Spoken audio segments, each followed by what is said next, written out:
what I see a lot of organizations wanting to do is they're thinking about that strategy of what are those high value use cases for AI that we can really move the needle on and make a difference. Let's also, in parallel, let's start getting our data ready to be served and delivered to AI, just so it can be trusted, it can be safe, it can be accurate. So I think high data fidelity is more important than ever as you start thinking about deploying AI strategies.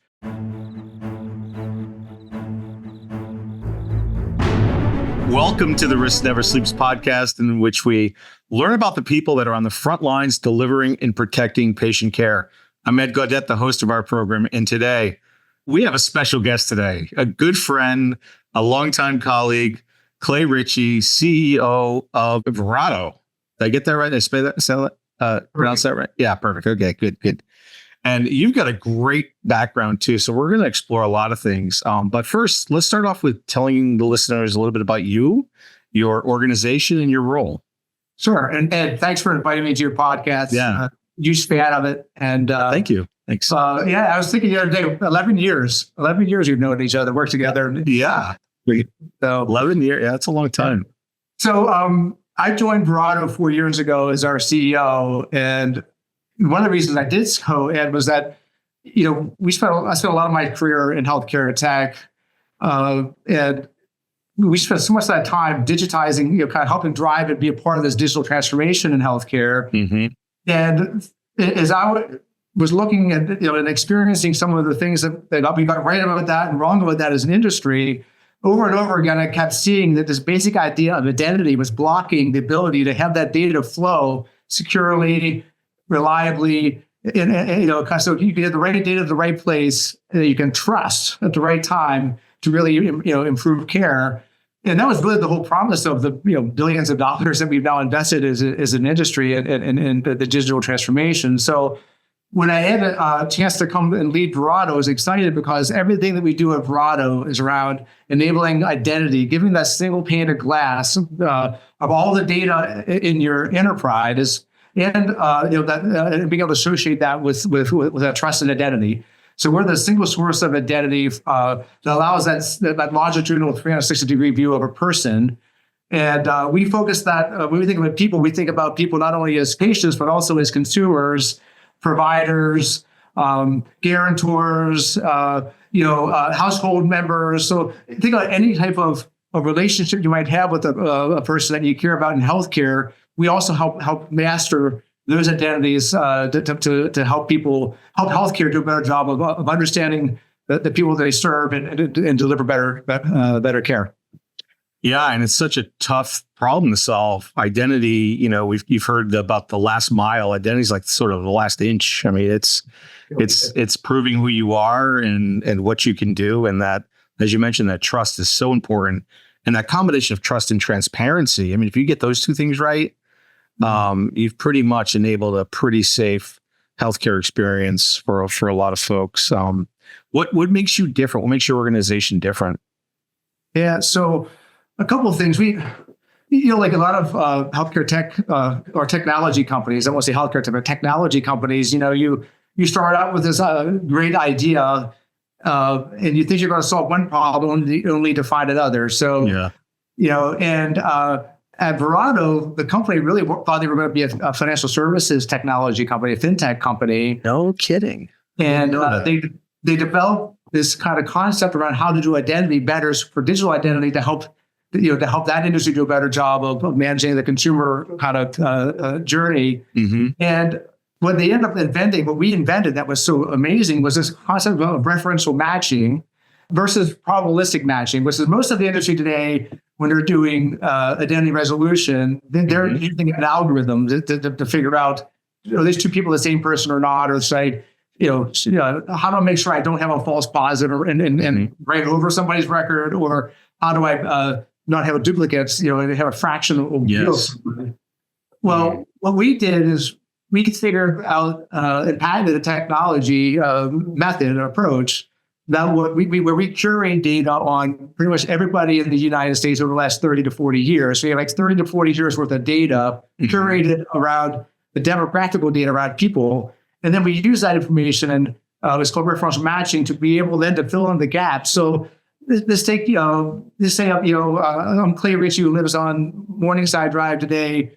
5 years ago, I lived on Pegan Lane. An algorithm wouldn't know that those two people are the same person, but because we have all this history of Clay Ritchey, where we fill in those gaps and we can do a lot better job. So if you give us 100 matches to make, we'll make 98 of them with certainty. And 2 of them we might not know. Even if you have a finely tuned, highly tuned probabilistic algorithm and engine, they might be more like 70%. We'll know 30%. So that's one of the things that we do. That's better and unique. And then the second thing is, as we've now broadened our platform, we've really thought about purpose-built for healthcare. What does that mean? And you and I had a common experience where we really realized how the power of understanding the healthcare workflow and understanding how technology intersects with that. Right. And that's the difference between a horizontal player falling flat on their face in healthcare versus a purpose-built company who all they think about is that healthcare workflow being successful. And we've done a really nice job at Verato at really only focusing on those healthcare workflows, so that when we think about identity, we're doing it in the way that makes sense inside the healthcare context. It gives you those higher positive ratings versus negative ratings, or like you said, creating those duplicate records, which is so probabilistic, causes such issues downstream as you're rolling out new applications or trying to reconcile that data, especially now in the age of AI, right?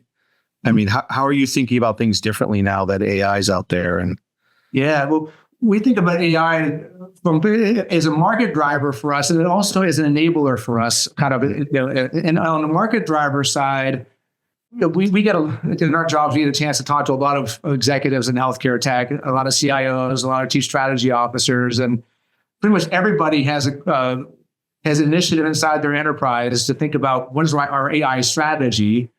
And there's a lot of uncertainty about how AI should be being used in healthcare today. How do you eliminate the risk of hallucinations? How do you not have bias, your data that you're training your algorithm, your AI on? And so what I see a lot of organizations wanting to do is they're thinking about that strategy. What are those high value use cases for AI that we can really move the needle on and make a difference?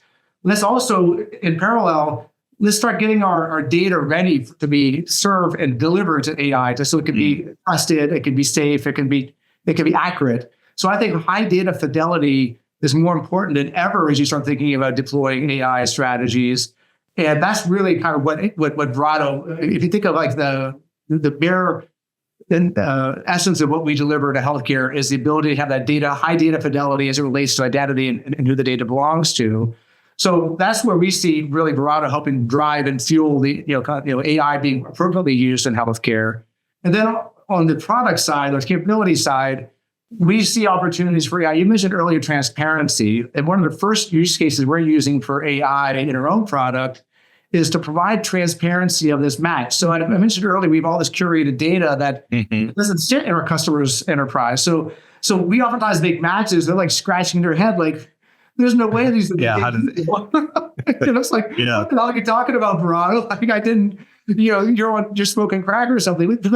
But they are the same person, right? Yeah. So we're using AI to help really explain to folks, click the breadcrumbs on why those matches are made, and it's a lot easier for AI to do that for us than it is to have some of our highest valued data engineers pull off of their job. To come in and help do that. So that's one. And then second, sometimes in our workflows, we have some physical, manual, human stewardship of identity resolution. So think about the typical HIM workflow. There's usually a team of stewards that are looking at matches that couldn't be made. So of that 2% of the matches that we sometimes can't make, if you don't have enough information about the person to know if they're a unique person that you don't know or somebody that you already do know, we're starting to use AI to train on their behavior and figure out, can we get smarter at how humans are making these matches that we weren't able to make machine to machine? Can we learn on how to be better at the machine to machine matches? And we're seeing sometimes uplifts of like another 20 to 25%. I guess that 2%, right? So starting to see ways where AI can move the needle on identity as well. Excellent. How did you get into healthcare? Well, I started my career, in horizontal industries, and then I had an opportunity to work at Kronos, which is now UKG. Mm-hmm. And 40% of our business at Kronos was at the time was healthcare. And I had a chance as a product manager to go build a staff scheduling solution for healthcare. How do you help better marry up nursing staffing and physician staffing to acuity and census forecast? Yeah. So you can have a demand-driven kind of matching of what do you expect the need to be and where do you have the right staffing levels for it. And that was my first kind of insight into, wow, like technology can really make a huge difference in healthcare. Like we can not only create a better care experience, but we can also drive a lot of the productivity and efficiency that healthcare needs to do better. And that's why I really got, that first idea, like this could be really fun and exciting. And then from there, I had a chance to go work at Hillrom. And Hillrom, invented this, kind of the idea of a mechanical, smart, intelligent bed. Mm-hmm. We were surrounding that bed with technologies that help really make the whole environment smarter. And I started really seeing how you could save lives with technology. Like literally, like you could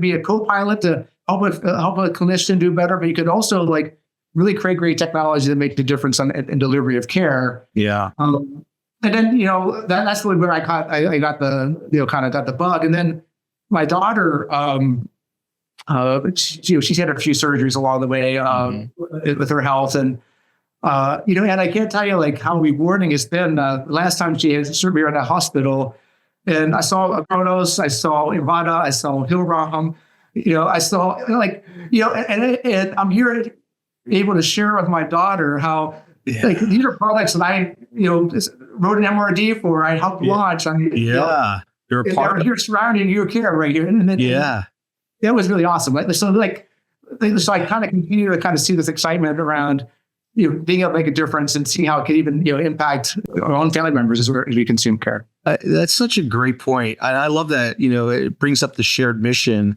that you experience when you're in it, that you don't really appreciate. People can talk about it, but until you're actually in healthcare and you really understand the differences, everyone thinks they understand healthcare because everyone's a patient, but it's so different from other industries. And that was the big takeaway for me when I first joined in Verato and got into healthcare initially. I had no idea just how not only complicated it was, but how broad it was.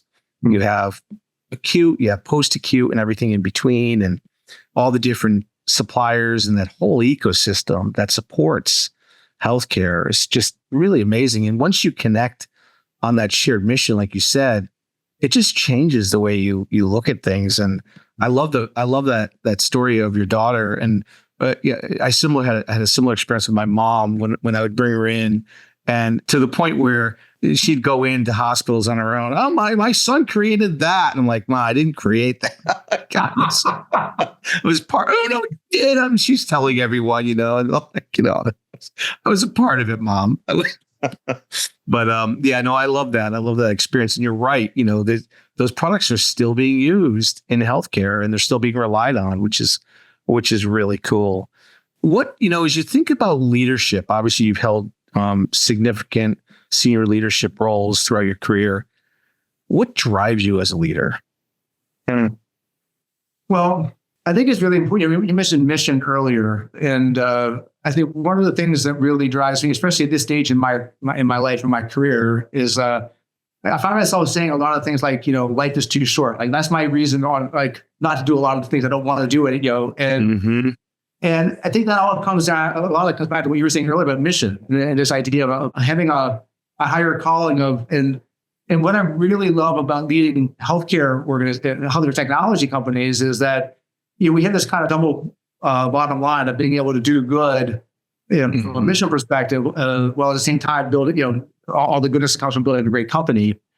And so from a leadership perspective, we spend a lot of energy trying to have a common mission and a common sense of where we're all heading in the context of doing good. And And we have three core values, at Verato that kind of we reflect this a bit. One of them is we ask everybody to make a difference in everything that they do every day. And again, where's this mission? And the difference could be by solving a big problem for a current customer, improving their workflow, or it could be helping the person you're working with side by side with you, have a better day and be able to work through a problem that they have.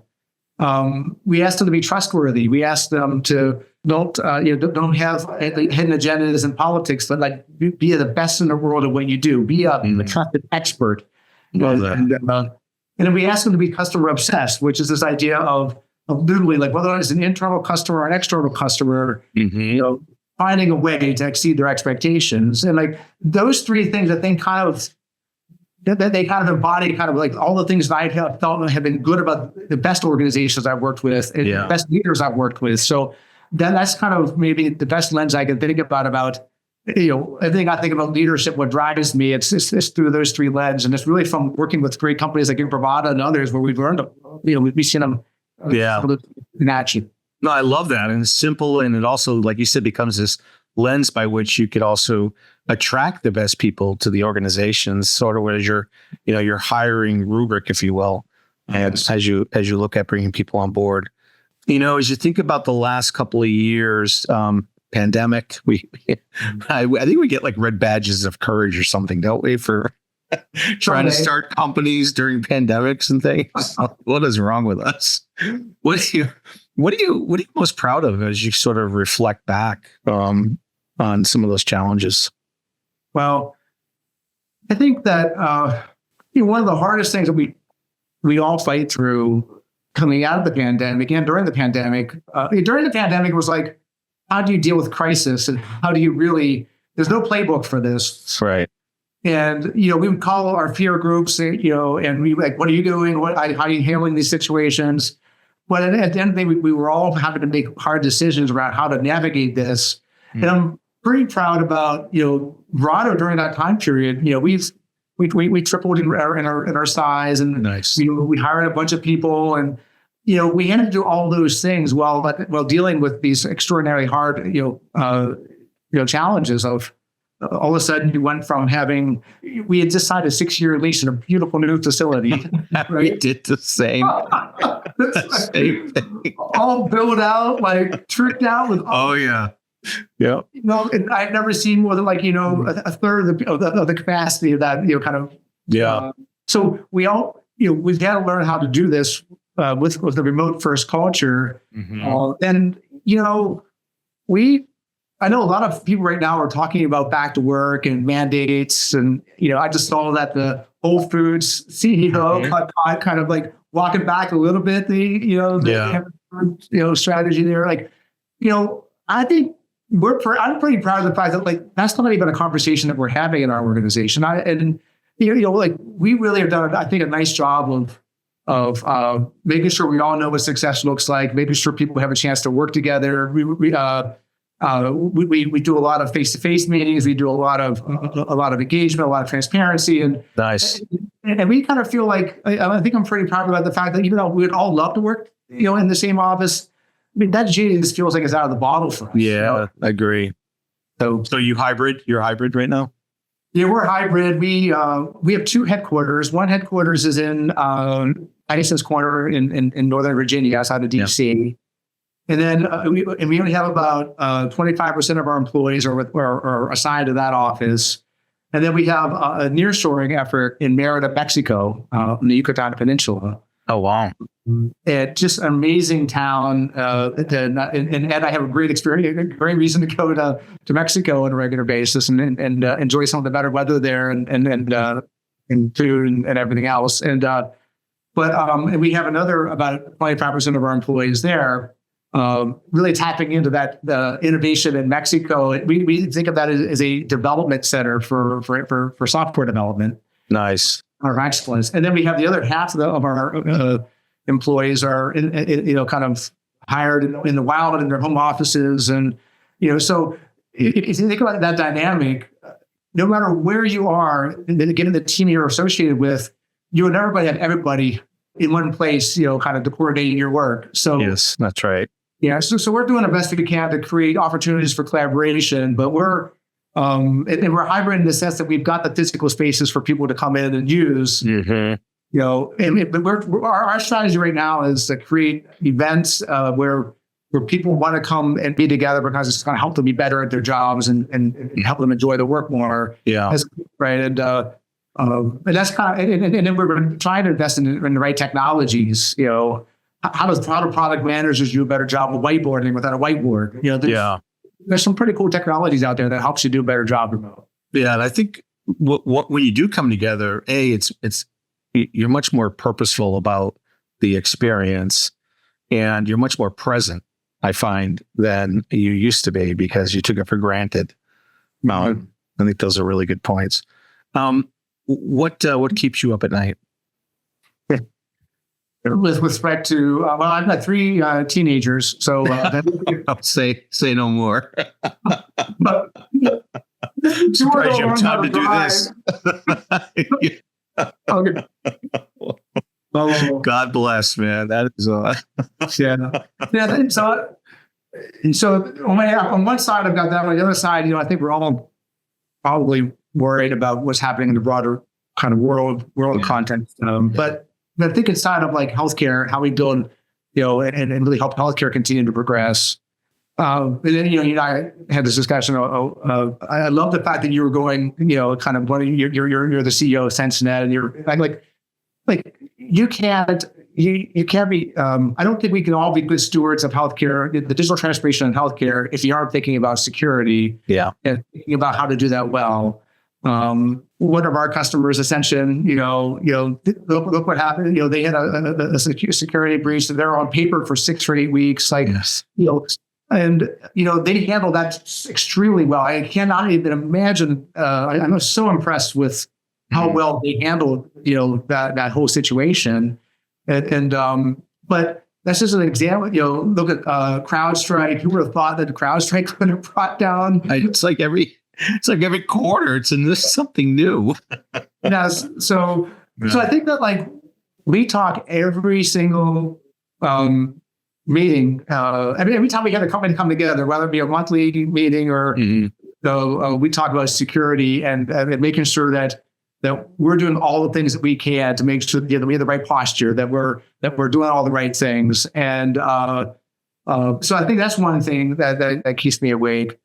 And that's like the one existential threat that could really kind of impact all of us. So, but then beyond that, I feel like it's just how do we really I spend most of my time and energy, maybe not kind of a stressful kind of thing, but more like we have digitized most of healthcare. And think of the High Tech Act made us do that in an extremely fast time frame, right? And you think about that at the time. There was no single platform that was going to be able to do all those things. So we really created this scenario where there was a very fragmented set of technologies. So we're really spending all of our time thinking about how do we really help that digital data flow in a way that's trusted, secure, and can really kind of bend this cost quality curve. Because if you take a look at the U.S. healthcare outcomes versus any other kind of Western civilization, and our outcomes aren't great. Our cost per outcome is not great. The highest cost per capita with some of the lowest life expectancy rates. Do they think of that as the gross measures for how we're doing? Yeah. So I still believe that we're on the cusp now as we move beyond digital transformation. We're now moving all the data digital. The next phase of this is how do we start really putting it to work? How do we have systems of insight that allow us to really take that data and change behavior and start driving different results with respect to better outcomes and at lower cost. So I feel like we're trying to find ways to continue to be part of that story. You mentioned earlier, these other things are hard in healthcare, but I do think that things like with design-based care is starting to get a little bit more real. I think we're starting to go past the 25% threshold of capitated revenue in healthcare. Yeah. that's starting to align the value chain more than more than it has been in a long time. So I think there's some real positive things here happening in healthcare from a broader macro perspective that's setting up the right environment for these digital investments now to really start finding that next level of value. Yeah, I know. I love that. I love that. All right, we're going to get personal now, Clay. So let's. If you could go back in time, what would you tell your 20-year-old self? Don't overthink it. Yeah. Amen. I mean, a friend of ours, Omar Hussein, taught me this maybe more than anybody. He talked about intuitiveness and, being in touch with your intuition and having it informed by your data-driven analytics. Like it takes both, but I think if I would talk to myself 20 years ago, I would say, trust your instincts and that's great. Be bold along those lines. Yeah. Yeah, no, that's really good. He told me the opposite, of course, because I'm so instinctive, and he told me to actually use more data. So he tailored that for me. That's why we were such a good compliment. Like you had all the data, and I had all the gut check and stuff, and he could just put us together. I think that was his hope, anyway. No, it's really good. It's a really good way to look back on. I love being reflective now that I have time and a little more maturity about other things that matter, right? Which is what I love about this podcast, learning about you and your journey. And all right. So next question. If you weren't doing this job, what would you be doing? What are you most passionate about? Well, what I've learned along the way, so even though what we do is really hard, Ed, it's not bespoke. It's not like, like there's muscle memory here. There's a playbook, and these playbooks they do prepare us to be able to respond and perform and manage through some of these things that makes it really hard to be a CEO and a leader and building a company. So, well, I'm not saying by any means I've mastered it. I'm learning every day, but I really like being able to coach and mentor and help others along that line. And so I try to spend some time on that. And what I hope to do is, and I've done some, kind of board advising and things of that nature. And, I see a lot of founders and executives that if they just had a better mentor and coach, somebody that helped them along the way, maybe they wouldn't have to have given up kind of on their journey, kind of when they did. Maybe they could have helped be a part of the next phase of that. And so one of the things I'm really hopeful to find more time to do as I continue to kind of progress in my career is be able to, there's things I've learned about the big mistakes I've made, and there's things I've learned where, I got it right. And, so that we can help other, help this next generation of leaders and founders benefit from those playbooks. Because we've learned more sometimes than I think we give ourselves credit for. We've learned a lot. I see an HBR course in your future, Professor Ritchey. I'm not sure. You'd be a great teacher. Come on. I would love to do it, but I went back to Bentley. They asked me to go back and talk on entrepreneurship, and I gave what was supposed to be like a 1 hour lecture. They went for like 4 hours. And at the end, they're like, no one's ever stayed this late. They just kept asking me questions 4 hours later. I'm like, and it was great. It was fun, Clay. It was great to just tap into that energy and that curiosity that you forget as you get older.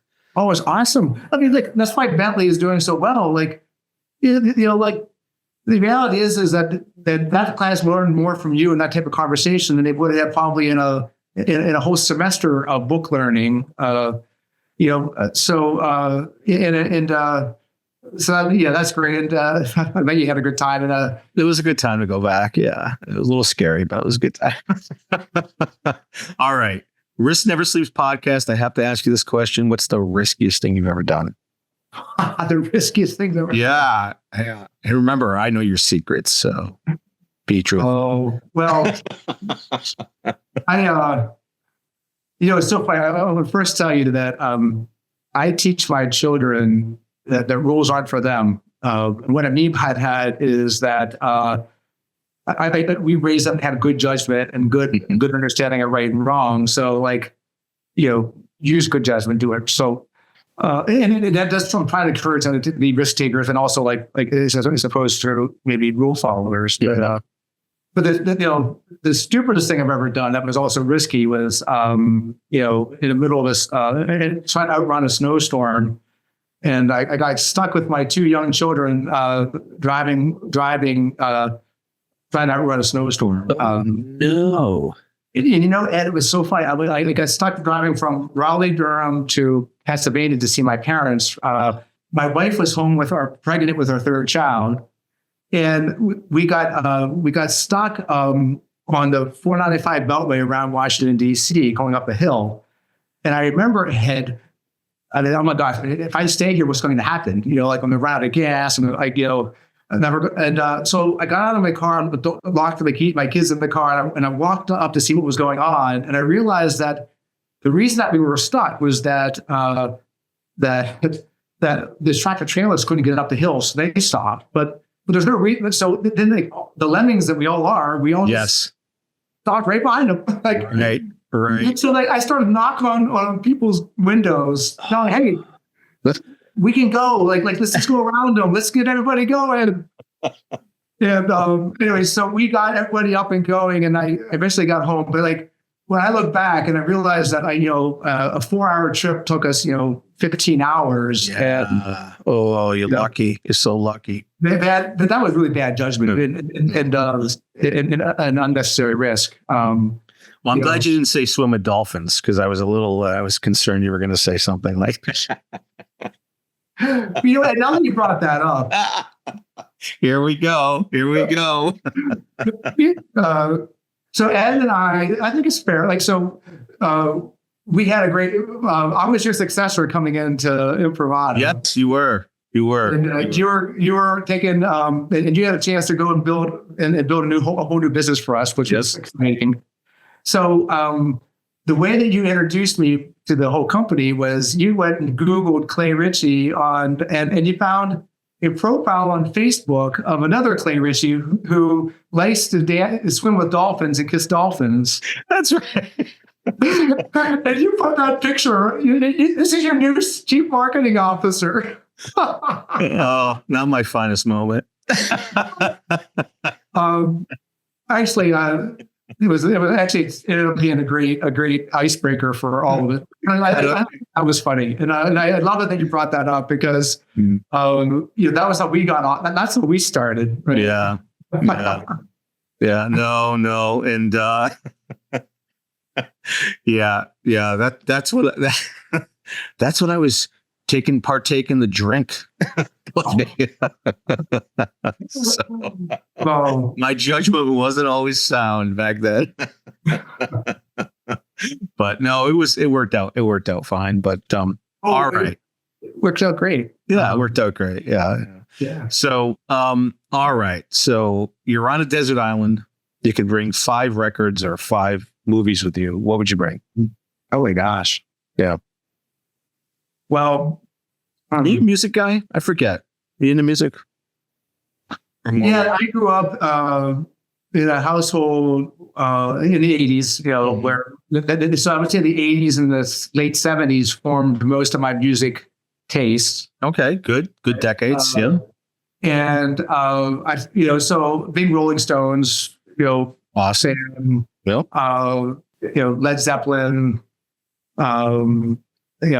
little bit of AC/DC. Kind of whenever I was and kind of I didn't. Oh, a little AC/DC, huh? A little Thunderstruck and Hell's Bells and shook me all night long. I mean, nice. These are anthems. So yes. That's right. Yeah. So I would. I've got a. I have an '80s playlist that it's got about 300 songs on it. That I actually went through and curated. So I should send it to you. Yeah, I'd like that. Is it on Spotify or? It's not. It's on Apple Music. Oh, okay. Yeah. Shoot it to me. Yeah. Yeah. But I think, I would probably want to go back to certainly the roots of some of those things that would make me think about kind of what it was like to be growing up in the 80s and, kind of, all those emotions and feelings that you have as a teenager and as you think about being an adult. And think about it, it's like, who would have thought that genre would still be dominating the airwaves today? So good. It's so good. Yeah. 38 Special. Oh, Come On Eileen, that song. I forget who sings that. Dexter and the Yeah. It's a weird. It's like an Irish band or a Scottish band, but anyway, it's a great song. Could you ever sit down and not dance to Come On Eileen? Come On Eileen and Men Without Hats, the safety dance. Oh my goodness. We definitely need to share some playlists here for sure. Yeah. All right. Last question. What advice do you have to young professionals that want to get into healthcare or IT? Man. Well, I think on the healthcare side, and I learned this early, like some of my most successful products I've been a part of, launching and building were born, not in a conference room where we all got around and thought what the tech could do, but was born by going out and actually sitting in the environment, watching a nurse, watching a doctor, sitting next to an IT kind of professional, and seeing what their daily life looks like, and really understanding what the kind of the challenges they have and the workflow issues. And so my advice to people that think about healthcare is, this isn't for the weak of heart. Like, you've got to get out there and really understand healthcare, and understand healthcare. You have to walk in the shoes of the healthcare practitioner. So, and that doesn't mean you got to go and get go and be a doctor or go and it means you got to go spend time in their environment and really understand it. And you mentioned earlier, it's complex and it's broad. So, it's taking the time to really go and spend time learning and reading and experiencing it. Yeah. And then on the IT side, I make everybody in our company, I make them watch Hidden Figures. I don't know if you ever watched that movie, but no. Hidden Figures is a story about getting to the when our space program at NASA, and we were working towards getting to the moon, and it was a story about the people behind the scenes that helped get that team to the moon with this. And one of the storylines in there is they had all these computers, and at the time, computers were people, mostly females, that had slide rules that were sitting in a back room. Oh, right, I do know. Doing complex count. Yes. And they were just on the cusp of being disintermediated by the IBM supercomputer. Mm-hmm. And the storyline there is that the leader of that group saw this coming and basically forced her way into a library which was allowed to have entrance to. Right. Got a Fortran book, learned Fortran, taught her team how to run Fortran, and then they became the first generation of programmers at NASA on the IBM mainframe. And who knows how much that's Hollywood versus how much of that was real. But like the point is that, being intellectually curious, and I think that's a big part of being in the IT world. When we think, like for me, like being a part of an organization where your coders are already ahead of you because they know the language that's coming. They're already teaching themselves. They're already learning, kind of how to put it to work and how to do amazing things with it.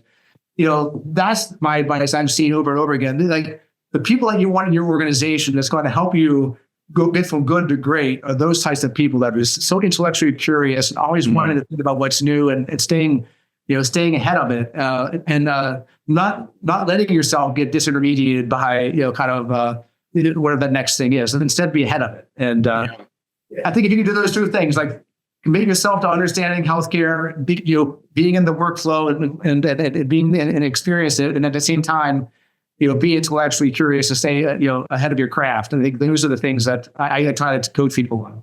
I love that. That's a great way to end. Clay, thank you so much for your time today. This is Ed Gaudet from the Risk Never Sleeps podcast. And if you're on the front lines protecting patient safety and delivering patient care, remember to stay vigilant because risk never sleeps.